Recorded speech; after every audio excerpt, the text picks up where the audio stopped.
Welcome back to another episode of Motogp Mac, and today we're going to talk about the VR46 teammates ahead of the 2023 season.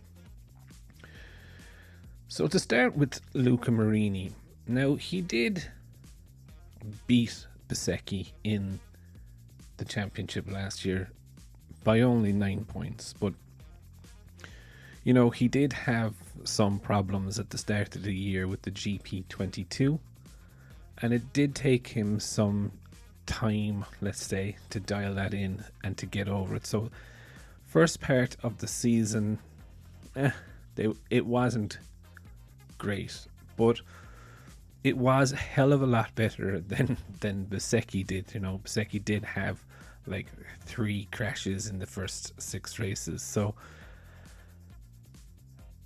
I think, you know, if I look at it, you know, this year Marini is staying on the GP22, so there is no need to get familiar, or there's not going to be no setup issues, let's just say. And for me, I think he needs to have a really, really strong year this year. I don't think there's going to be anywhere else for him to hide in that term. Now, I'm not saying he's a bad rider at all. I think he's quite a good rider. He's a world champion. He's a steady rider. You know, he did finish 12th on 120 points last year. So, like, he does bring home the points quite a lot. But, you know, I just think that he's towards the 14th, 13th, 14th, 15th places. Am I being a bit harsh on him? Yes and no. You know, his points did get stronger towards the end of the season, I will say. You know, he was in and around the edges of the top 8 to 10, but I don't know, is he going to be like that this year? You know, with less rookies on the grid, you know, with more good machinery on the grid, and also with the person who I think Ducati are really, really watching now. Beside him, Bezzecchi, he has a year's worth of data. He was also getting stronger towards the end of the season. And I think, if I'm very honest, I think he will outperform Marini over the course of the season. But I'm not sure will he have as many points. And I know that sounds quite weird, but what I mean is that in a couple of races, he will put himself towards the pointy end of the grid. Example, like he did last year with the podium. You know, Marini didn't get anywhere near a podium last year. So he will steal, I think, the headlines a little bit more than Marini. I think Marini may edge him on points again, but you know, Marini has a couple of years MotoGP experience. Bezzecchi is, in my view, probably one of the next people to go into Pramac.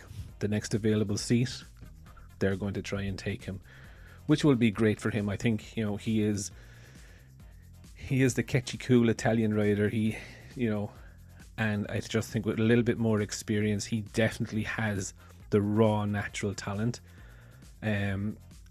So he's a very, very dangerous teammate to have.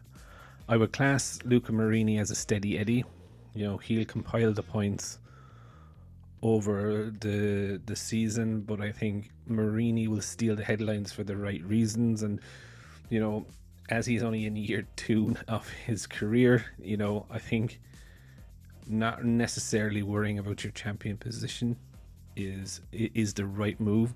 You know, if he can show the raw speed, you know, factory teams like the likes of Pramac and that, they can make a fast rider show safe, but they can't make a safe rider fast, if you get me. So I think, you know, Bezzecchi is probably in line for a Pramac seat when the next Pramac seat comes available. But I would definitely think, points wise, I think Marini might scrape him again in 2023. But I think headlines and stuff like that, I think they are definitely going to go Bezzecchi. If you ask me which one I'd be more interested to follow for the year, 100% it would be Bezzecchi. But I would definitely love to know your thoughts. Who do you think is going to be the top dog in VR46 for 2023? Definitely leave your thoughts in the comments below, and I'll be back again tomorrow with another video.